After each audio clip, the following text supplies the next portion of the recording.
আমাদের বাসাবাড়িতে বিল্ডিংয়ের একদম উপরে থাকে পানির ট্যাঙ্ক। সেই পানির ট্যাঙ্ক থেকে আমরা ঘরে পানি পেয়ে থাকি।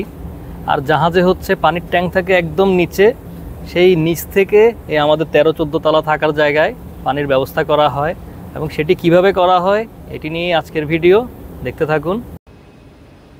এটা হচ্ছে জাহাজের হাইড্রোফোর সিস্টেম এবং এই সিস্টেমের মাধ্যমে পানি পুরো জাহাজে সরবরাহ করা হয়। আর এটির অবস্থান হচ্ছে জাহাজের একদম নিচে, ইঞ্জিন রুমের নিচের অংশে। সামনে যে ট্যাঙ্কটি দেখছেন এটা হচ্ছে হাইড্রোফোর ট্যাঙ্ক। এই ট্যাঙ্কটির লেভেল গ্লাসের দিকে লক্ষ্য করুন। এতটুকু অংশে হচ্ছে পানি আর এর উপরের অংশে রয়েছে প্রেশারাইজড এয়ার বা কম্প্রেসড এয়ার। তো প্রেশার গেজে লক্ষ্য করুন, 0.55 MPa প্রেশার বা 5.5 বার প্রেশার রয়েছে ট্যাঙ্কের ভিতরে কম্প্রেসড এয়ারের কারণে।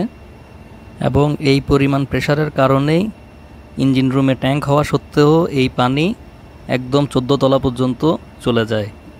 জাহাজে কোনো জায়গায় পানি ব্যবহার হলে এই হাইড্রোফোর ট্যাঙ্কের লেভেল কমে যাবে এবং এই ট্যাঙ্কের প্রেশারও কমে যাবে। আর এই প্রেশার কমতে কমতে একটা নির্দিষ্ট প্রেশারে এই পাশে থাকা পাম্পটি চালু হয়ে যাবে এবং মেইন যে পানির ট্যাঙ্ক রয়েছে সেখান থেকে পানি আবার এই হাইড্রোফোর ট্যাঙ্কে ফিল আপ করবে। পানি যখন ফিল আপ হবে তখন আবার ট্যাঙ্কের প্রেশার বাড়বে, সেম একটা নির্দিষ্ট ট্যাঙ্কের প্রেশারে পাম্প বন্ধ হয়ে যাবে। এখানে দেখুন 0.54 MPa-তে পাম্প চালু হবে আর 0.64 MPa-তে পাম্প অটোমেটিক বন্ধ হয়ে যাবে। আর এইভাবেই কন্টিনিউয়াসলি এই সিস্টেম চালু থাকে এবং জাহাজে খুব সুন্দরভাবে সব জায়গায় পানি সরবরাহ অব্যাহত থাকে।